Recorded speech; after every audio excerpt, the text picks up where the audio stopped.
And have you guys heard of elevated trains before? Yeah. Yeah, so what is it? Where does it go? Up in the sky. Up in the sky. So it doesn't go underneath the ground in a subway tunnel like our subway trains do today. So this train was an elevated train. It was always high up above the ground. They actually had to cut some of it off to have it fit in the museum because it was super tall. And if you guys look around, does it look like the subway trains we ride today? No. Not at all, right? So I heard lots of comments. I heard this is uncomfortable. I heard my back hurts. I heard I can't believe people sat on these. So I'm listening to a lot of things. I'm glad I'm hearing that because a lot of times when we see little kids, like smaller kids, they come into the museum and they're like, this is fancy, this is awesome, this is comfortable, I love this. But these trains were really problematic because there were so many things wrong with them. The first thing that we can notice is that the seats are different. The seats are actually made out of a panda bear's favorite food. What is that? Bamboo. Bamboo. So they're made out of bamboo. And Our bamboo is ripped. yeah, the bamboo sometimes snaps into little pieces. And it can poke you, it can make holes in your clothes, it's really uncomfortable. Also, if you were to like hold on to soda or juice or something and you spill it, do you think it's going to be easy to clean? No. Because not it's at all. wood. Yeah, it gets ruined.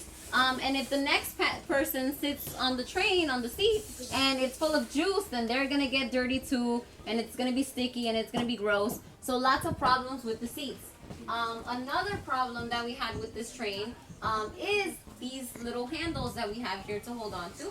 So we don't have any poles, right? So if you're short and you can't reach this, what happens? Like, you're gonna fall, right? So you don't have anywhere to hold on to, and you guys can have a seat. You guys can try to touch it later. Have a seat. All right.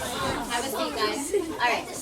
All right. And do we have a fan to help us stay cool when it's hot?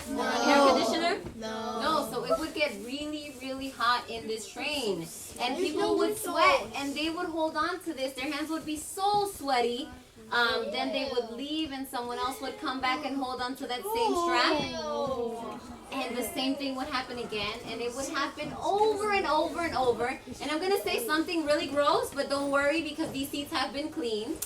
But eventually all of that sweat would build up on the strap and it would drip down on the passenger side. Yeah, so it's really gross, right? So imagine all of the problems that people had to deal with back then when they were riding the trains.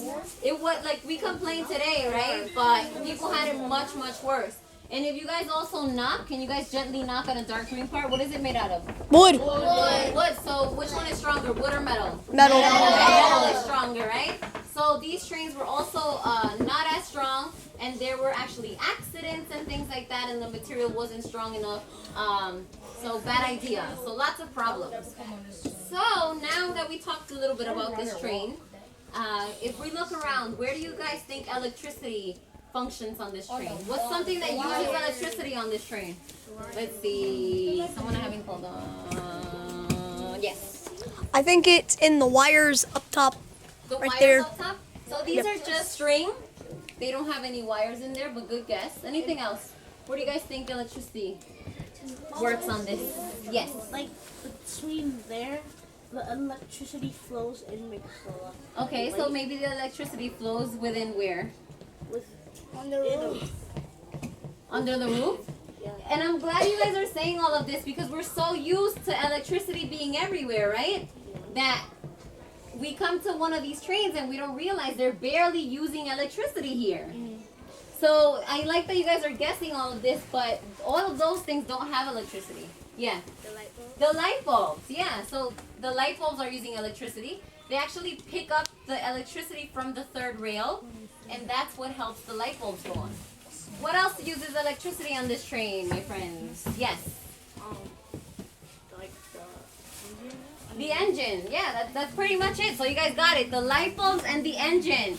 The doors don't open automatically like they do today. The conductor would actually have to use his or her muscle to open and close this door at each stop. So imagine that. Like this. At every stop. And how do you know where you're going? Do you have someone telling you where you're going? No. Do we have speakers? No. So you don't even know like where you are unless the conductor who is on the train with you tells you. So you have to pay attention. Like the next stop on this train is 4th Street.